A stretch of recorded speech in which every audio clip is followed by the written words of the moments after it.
लीजिए सुनिए देवकीनंदन खत्री के लिखे उपन्यास चंद्रकांता संतति के 16वें भाग के 9वें बयान को मेरी यानी समीर गोस्वामी की आवाज में। रात आधी से कुछ ज्यादा जा चुकी है और दोनों कुमार बाग के बीच वाले उसी दालान में सोए हुए हैं। यकायक किसी तरह की भयानक आवाज सुनकर दोनों भाइयों की नींद टूट गई और वे दोनों उठकर जंगले के नीचे चले आए।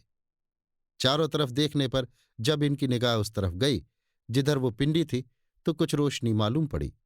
दोनों भाई उसके पास गए तो देखा कि उस पिंडी में से हाथ भर ऊंची लौ निकल रही है। ये लौ नीले और कुछ पीले रंग की मिली जुली थी। साथ ही इसके ये भी मालूम हुआ कि लाह या राल की तरह वो पिंडी गलती हुई जमीन के अंदर धंसती चली जा रही है। उस पिंडी में से जो धुआं निकल रहा था उसमें धूप या लोबान की सी खुशबू आ रही थी।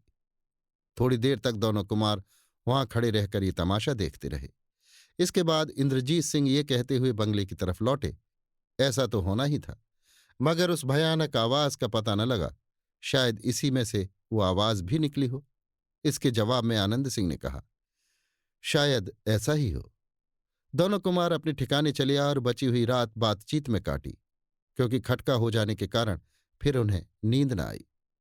सवेरा होने पर जब वे दोनों पुनः उस पिंडी के पास गए तो देखा कि आग बुझी हुई है और पिंडी की जगह बहुत सी पीले रंग की राख मौजूद है। ये देख दोनों भाई वहां से लौट आए और नित्य कर्म से छुट्टी पा पुनः वहां जाकर उस पीले रंग की राख को निकाल वो जगह साफ करने लगे।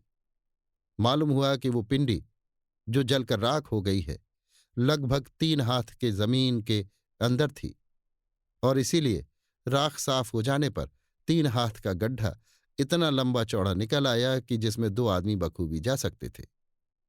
गड्ढे के पैंदे में लोहे का एक तख्ता था जिसमें कड़ी लगी हुई थी। इंद्रजीत सिंह ने कड़ी में हाथ डाल के वो लोहे का तख्ता उठा लिया और आनंद सिंह को देकर कहा, इसे किनारे रख दो। लोहे का तख्ता हटा देने के बाद ताले के मुंह की तरह एक सुराख नजर आया जिसमें इंद्रजीत सिंह ने वही तिलिस्मी ताली डाली जो पुतली के हाथ में से ली थी। कुछ तो वो ताली ही विचित्र बनी हुई थी और कुछ ताला खोलते समय इंद्रजीत सिंह को बुद्धिमानी से भी काम लेना पड़ा।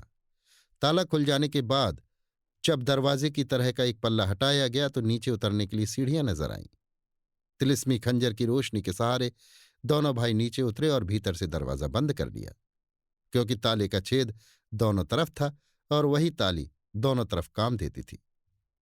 15 या 16 सीढ़ियां उतर जाने के बाद दोनों कुमारों को थोड़ी दूर तक एक सुरंग में चलना पड़ा। इसके बाद ऊपर चढ़ने के लिए पुनः सीढ़ियां मिली और तब उसी ताली से खुलने लायक एक दरवाजा मिला। सीढ़ियां चढ़ने और दरवाजा खोलने के बाद कुमारों को कुछ मिट्टी हटानी पड़ी और इसके बाद वे दोनों जमीन के बाहर निकले। इस समय दोनों कुमारों ने अपने को एक और ही बाग में पाया जो लंबाई चौड़ाई में उस बाग से कुछ छोटा था जिसमें से कुमार आए थे। पहले बाग की तरह ये बाग भी एक प्रकार से जंगल हो रहा था। इंदिरा की मां अर्थात इंद्रदेव की स्त्री इसी बाग में मुसीबत की घड़ियां काट रही थी और इस समय भी इसी बाग में मौजूद थी।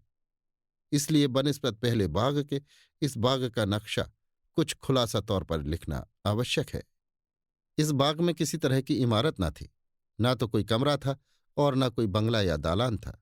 इसलिए बेचारी सरयू को जाड़े के मौसम की कलेजा दहलाने वाली सर्दी, गर्मी की कड़कड़ाती हुई धूप और बरसात का मूसलाधार पानी अपने कोमल शरीर के ऊपर ही बर्दाश्त करना पड़ता था।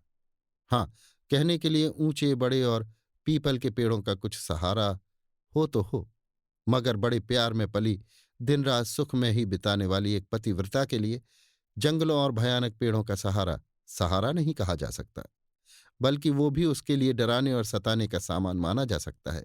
हाँ, वहां थोड़े से ऐसे पेड़ भी जरूर थे जिनके फलों को खाकर पति मिलाप की आशा लता में उलझी हुई अपनी जान को बचा सकती थी और प्यास दूर करने के लिए उस नहर का पानी भी मौजूद था जो मनुवाटिका में से होती हुई इस बाग में भी आकर बेचारी सरयू की जिंदगी का सहारा हो रहा था। पर तिलिस्म बनाने वालों ने उस नहर को इस योग्य नहीं बनाया था कि कोई उसके मुहाने को दम भर के लिए सुरंग मानकर एक बाग से दूसरे बाग में जा सके। इस बाग की चार दीवारी में भी विचित्र कारीगरी की गई थी। दीवार कोई छू भी नहीं सकता था। कई प्रकार की धातुओं से इस बाग की 7 हाथ ऊंची दीवार बनाई गई थी। जिस तरह रस्सियों के सहारे कनात खड़ी की जाती है, शक्ल सूरत में वो दीवार वैसी ही मालूम पड़ती थी। अर्थात एक एक दो दो, कहीं कहीं 3-3 हाथ की दूरी पर दीवार में लोहे की जंजीरें लगी हुई थीं, जिनका एक सिरा तो दीवार के अंदर घुस गया था और दूसरा सिरा जमीन के अंदर था। चारों तरफ की दीवार में से किसी भी जगह हाथ लगाने से आदमी के बदन में बिजली का असर हो जाता था और वो बेहोश होकर जमीन पर गिर पड़ता था। यही सबब था कि बेचारी सरयू उस दीवार के पार हो जाने के लिए कोई उद्योग न कर सकी, बल्कि इस चेष्टा में उसे कई दफे तकलीफ भी उठानी पड़ी।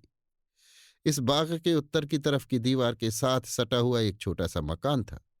इस बाग में खड़े होकर देखने वालों को ये मकान ही मालूम पड़ता था, मगर हम ये नहीं कह सकते कि दूसरी तरफ से उसकी क्या सूरत थी। इसकी 7 खिड़कियां इस बाग की तरफ थीं, जिनसे मालूम होता था कि ये इस मकान का एक खुलासा कमरा है। इस बाग में आने पर सबसे पहले जिस चीज पर कुंवर इंद्रजीत सिंह की निगाह पड़ी वो यही कमरा था, और उसकी 3 खिड़कियों में से इंदिरा, इंद्रदेव और राजा गोपाल सिंह इस बाग की तरफ झांक कर किसी को देख रहे थे। और इसके बाद जिस पर उनकी निगाह पड़ी वो जमाने के हाथों से सताई हुई बेचारी सरयू थी, मगर उसे दोनों कुमार पहचानते न थे। जिस तरह कुंवर इंद्रजीत सिंह और उनके बताने से आनंद सिंह ने राजा गोपाल सिंह, इंद्रदेव और इंदिरा को देखा, उसी तरह उन तीनों ने भी दोनों कुमारों को देखा और दूर ही से साहब सलामत की। इंदिरा ने हाथ जोड़कर और अपने पिता की तरफ बताकर कुमारों से कहा, आप ही के चरणों की बदौलत मुझे अपने पिता के दर्शन हुए। अभी आप सुन रहे थे देवकीनंदन खत्री के लिखे उपन्यास चंद्रकांता संतति के 16वें भाग के 9वें बयान को मेरी यानी समीर गोस्वामी की आवाज में।